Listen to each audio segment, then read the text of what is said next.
Well, the president's re-election team is now calling for citizen truth teams to help the cause. These would be grassroots activists to help, quote, fight the smears about the president's accomplishments. There are already 3 websites meant to arm supporters with talking points. This just came out yesterday, we're told, and arm them with facts on the president's accomplishments, as well as to gather dirt on his Republican opponents. So is this fair and smart in a political war, or are we in danger of becoming a nation of snitches? Simon Rosenberg is president and founder of the New Democrat Network and a former campaign advisor for President Bill Clinton. And Rich Lowry is editor of National Review and a Fox News contributor. All right, guys, so this, the president got in trouble for this. The White House got in trouble for this in the lead up to the health care law, the vote on it, because they had a website back then that asked Americans to report if anything fishy was being said. Remember this about the health care bill? And they had to email in to a whitehouse.gov email address the emails and the names of people who said things that were fishy. That was so controversial it got taken down. Now here we are a couple years later, Rich. This isn't the White House, it's the campaign. But is it a different effort?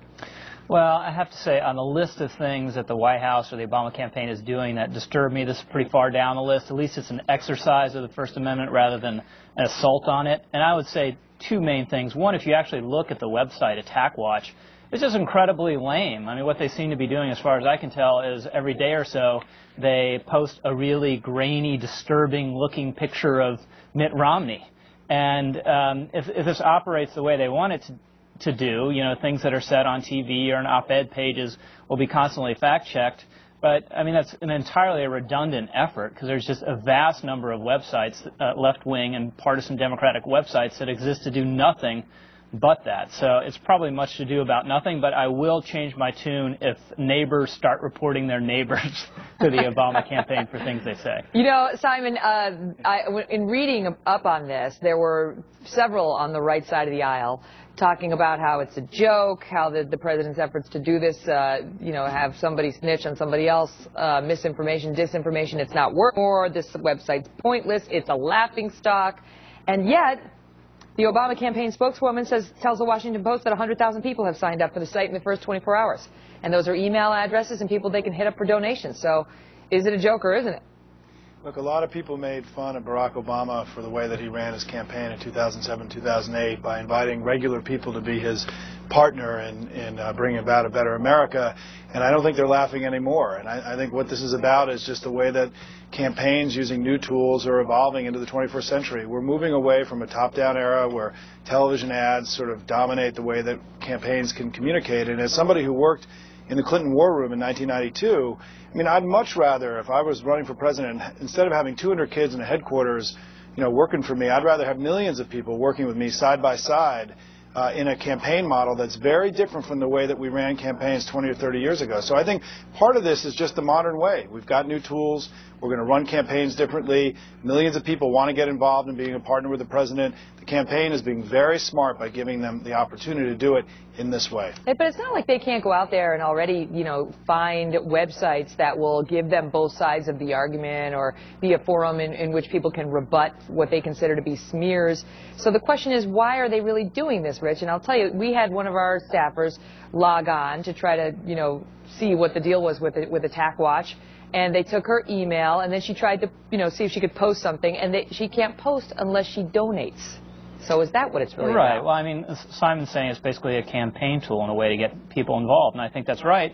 And look, it's also right in this day and age, information that comes from someone you know or somehow connected to is much more credible than something you're hearing from the top down. This is something the Bush administration, the Bush campaign in 2004 relied on, neighbors reaching out to neighbors. But the whole trapping, especially that Attack Watch site, it is slightly Orwellian to have a snitching element, and it is open to parody. And it was roundly and quite effectively and at times hilariously mocked when it was first unrolled for that very reason. Well, and speaking of that, we have a clip of the parody. We showed it to the viewers a little earlier without explaining what it was, but here is that parody that's already come out about the website. the newest campaign website to expose the right-wing lies about President Obama. Get the facts, fight the smears. AttackWatch.com is where you can report attacks on President Obama. Simon, is that just the right having a little fun at the expense of this website, or do they have a legitimate point, which is, come on, Attack Watch, it's fight the smears, it's in politics.